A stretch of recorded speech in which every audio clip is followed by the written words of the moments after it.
In this chapter, Paramahansa Yogananda, known in his childhood as Mukunda Lal Ghosh, shares a deeply personal memory.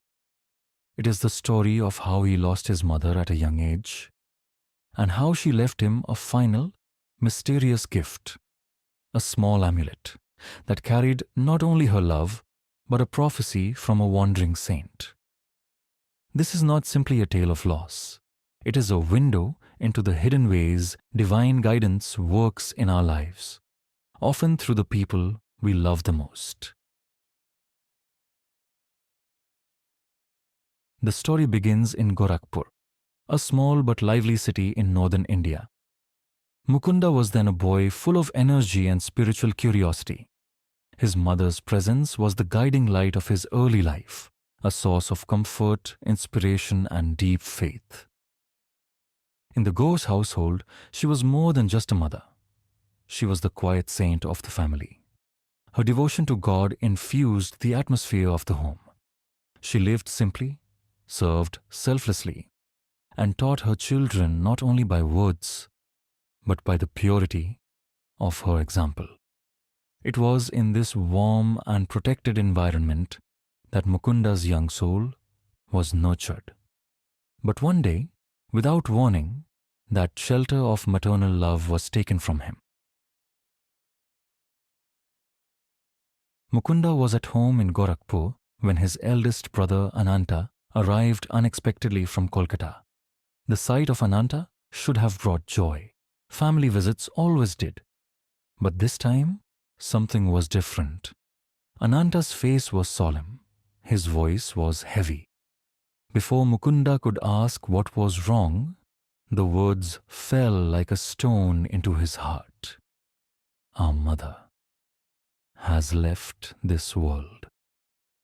She had been visiting their eldest brother Bhagavati in Kolkata when she died suddenly.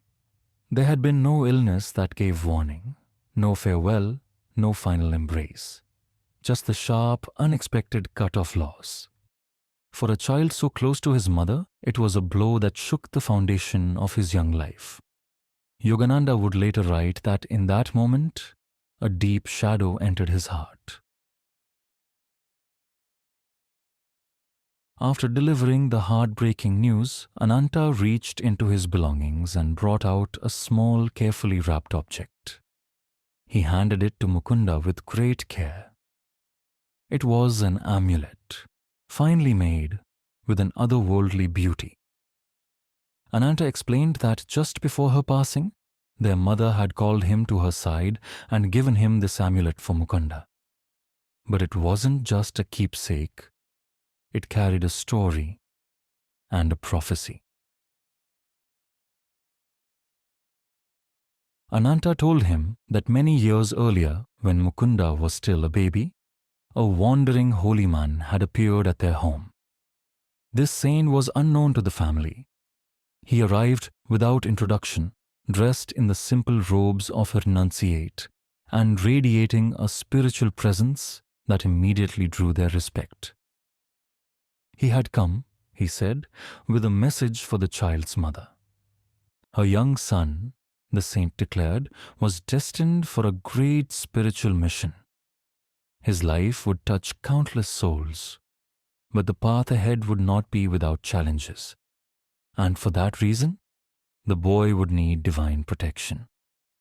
From his own person, the saint took out an amulet and placed it in her hands. It was no ordinary ornament, but a talisman infused with blessings. The saint told her, "Keep this for your son. It will guard him until the work it was meant to do is complete. Then it will vanish by itself, without cause, returning to the unseen realm from which it came." With that, the holy man blessed the family and departed as quietly as he had arrived.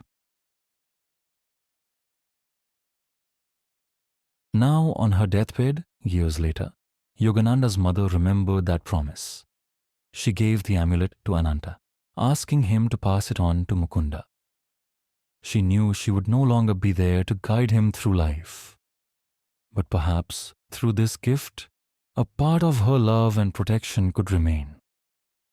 For Mukunda, holding that amulet after hearing the news of her passing was bittersweet. It was a link to her, a symbol of her devotion, but also a reminder of her absence. The days that followed were heavy with sorrow. Yogananda would later write about the deep wound her death left in him, but he also reflected on the spiritual stature of his mother, her character, her unwavering faith, and her silent sacrifice. She had been a source of spiritual discipline in the home. She taught her children to remember God in all circumstances, to respect holy men, and to live honestly. She rarely sought attention, yet her quiet influence shaped the moral and spiritual foundation of the family.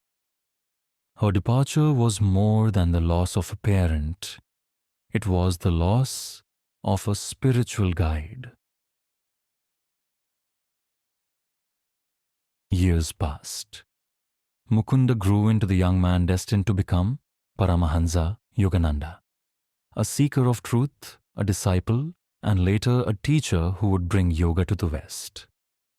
The amulet stayed with him through those years, a silent companion and reminder of his mother's love and the saint's blessing. Then, one day, exactly as foretold, it was gone. Without explanation, without anyone touching it, the amulet simply disappeared.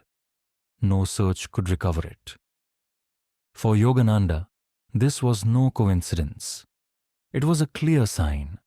The protective phase of his life that required the amulet was over. He was now standing on the threshold of his spiritual mission, ready to walk forward under God's direct guidance. Chapter 2 offers several deep lessons. The endurance of love. Even death cannot break the connection between souls who are bound by divine love. His mother's care continued beyond her lifetime. The subtlety of divine protection. God's guidance often comes through quiet, mysterious channels. A saint's blessing, a symbolic gift, a chance meeting. The shaping power of loss. Sometimes, the most painful experiences prepare us for the very work we were born to do. Yogananda's path to becoming a world teacher was marked by both joy and sorrow. And here, we see one of the first great sorrows that shaped his inner strength. In the end, my mother's death and the mystic amulet is more than a personal memory.